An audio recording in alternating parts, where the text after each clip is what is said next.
the way, this is what China did to us for many years. It's just reversing it. Other than we have a great product. We were losing our product now. Tell you what, if I had lost this election, if you had Kamala, it's the same thing, Joe and Kamala, I call them equals. If you had Kamala come in, I believe that our country would have been Venezuela on steroids. I used to say that during the campaign. If I don't win, we're going to have Venezuela. So we have 18 trillion coming in. I think we could hit 20 trillion by the time the year is up, right? It's less than 1 year, 18 trillion. The record is $3 trillion. $3 trillion is a lot of money. 18 trillion is not even thinkable. That's all investment. That's building factories. That's building plants. You know how many car factories we have? Half of you guys are having car factories. Where you are, Louisiana is doing great.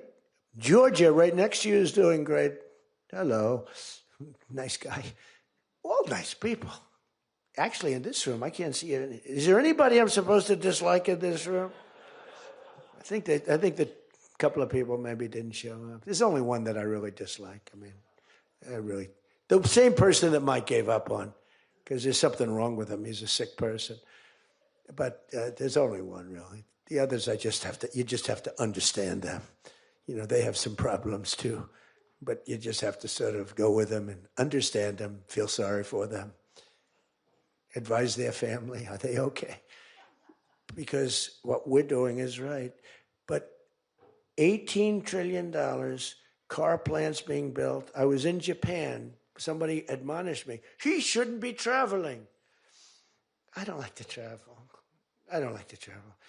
But when I travel, I make a lot of money for the country, not for me. For me, I don't care. I have a much higher purpose. I have plenty of money. I don't need money. I don't want money. I want to make money for the country. And like I did with Intel. Intel came in. They had a problem.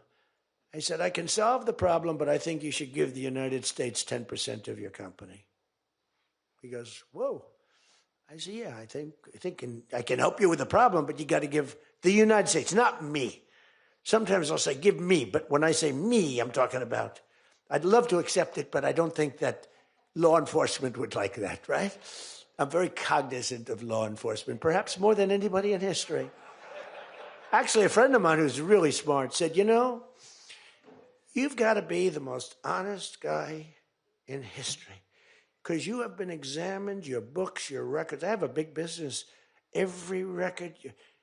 I had these Democrats hired the biggest accounting firms, the biggest law firms, the biggest. I went through years of abuse. And here I am. They didn't find anything wrong, remember? We want his tax returns for years. We want his. Finally, the Supreme Court, shockingly, I'm the only one. This couldn't happen to anybody else.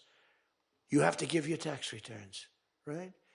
I gave my tax returns. They're from here to here. It's a big business. It's a great business. And I built a great business, like much bigger and better than anyone even understands. But I gave my tax returns. They go from here to the ceiling practically. They got them. Headline, Trump to give tax returns. Supreme Court ruled that to give my tax return. Can you believe it? Everyone said, you're not supposed to do that. And by fighting, they think you're trying to hide something. You know, naturally. I gave my tax returns. That's the last we ever heard. They hired the biggest accounting firm in the world, most powerful lawyers in the world. They spent millions and millions of dollars going over those returns. There hasn't been one story that I did anything wrong. So this friend of mine who's highly sophisticated, rich guy, smart guy, said there's nobody that I know that could have gone through an examination like that and not ended up in prison. Nobody ever had to suffer like I did. Nobody ever did that to anybody else. You know, there was an expression, Andrew Jackson was the most abused president in the history of the United States. You know who second was? This is before me. You know who second was? Abraham Lincoln. But he had a civil war, so we have to give him a pass.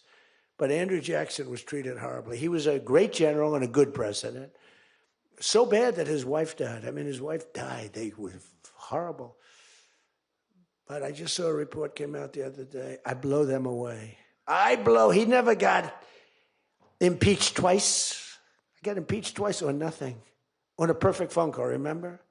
Perfect phone call. Tim Scott, who's a great guy, great